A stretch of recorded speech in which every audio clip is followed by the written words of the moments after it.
Hello साथियों। आज मैं बहुत ही सुंदर कहानी एक छोटी सी मैं आप लोगों को बताना चाहता हूँ जो कि सीता ने किया था। कौन सा गलती भाई जो कि तोते के साथ में उनको वनवास जाना पड़ा। एक गलती से लोगों को वनवास मिल जाता है।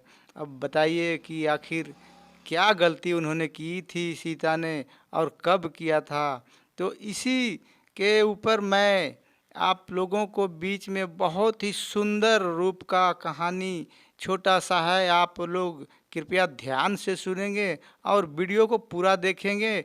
बीच में स्क्रिप्ट नहीं करिएगा, नहीं तो समझ में नहीं आएगा। बहुत ही सुंदर है और बहुत ही अच्छा एक कहानी है। कहानी छोटा है लेकिन आप ध्यान दीजिएगा और लाइक एवं सब्सक्राइब जरूर कर दीजिएगा। सब्सक्राइब के लिए नहीं छोड़िएगा दोस्तों।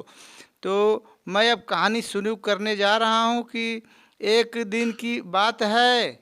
बालापन के उम्र में सीता माता ने अपने घर में अपने बगीचे में झूले झूल रहे थे और उसी समय एक तोता और एक तोती एक डाली पे बैठी वो अपने में कुछ बातें कर रही थी कि तोता ने बता रहा था अपनी तोती को कि तोती देखो वो जो झूला झूल रही है ये कोई साधारण सा मानव नहीं है।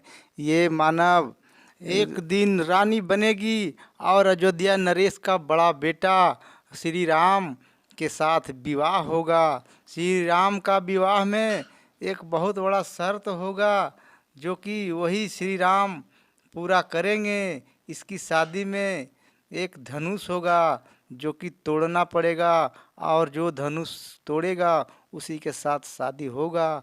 बड़े से बड़े महाराजा राजा आकर तोड़ेंगे लेकिन किसी से नहीं टूटेगा और श्री राम आकर उस धनुष को तोड़ेंगे और ये सीता का साथ ब्याह रचाकर वो अपने घर की ओर जाएंगे।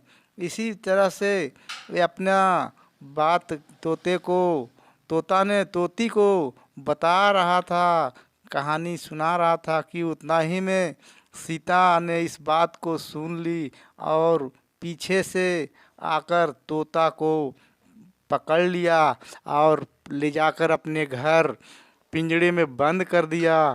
और इसके बाद उन्होंने तोता ने बहुत छोड़ने के लिए बहुत प्रयास किया, बहुत आग्रह किया, लेकिन सीता ने लेकर घर चले गया और सीता जी ने अपने घर ले जाकर पिंजरे में बंद कर दिया। सीता ने सोचा कि जब इतना इस तोते ने जानकारी है इसके अंदर तो ये हमारे बारे में और बहुत कुछ जानता होगा, इसलिए पूछता है कि हमें और बताओ कि और आगे क्या होगा। लेकिन इस तोते ने बोला अब मैं आपके बारे में कुछ नहीं जानता। मैं जितना जानता था वो आपको नहीं अपनी पत्नी को बता रहा था, क्योंकि पत्नी हमारी गर्भवती है और उसे गर्भ के समय मैं सोच रहा था कि अच्छी अच्छी बातें बताऊं तो हमें बच्चे अच्छे होंगे, संस्कार अच्छे होंगे।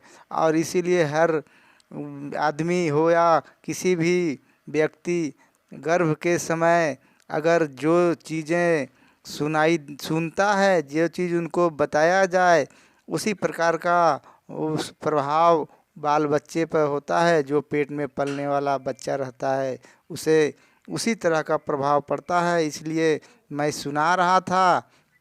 तोता ने यही बोल रहा है बार बार कि मैं नहीं जानता हूँ आगे कुछ नहीं, लेकिन फिर भी सीता माता ने नहीं छोड़ा और उसने बहुत रिक्वेस्ट किया तोता ने कि हमारी पत्नी गर्भवती है, हमें छोड़ दीजिए।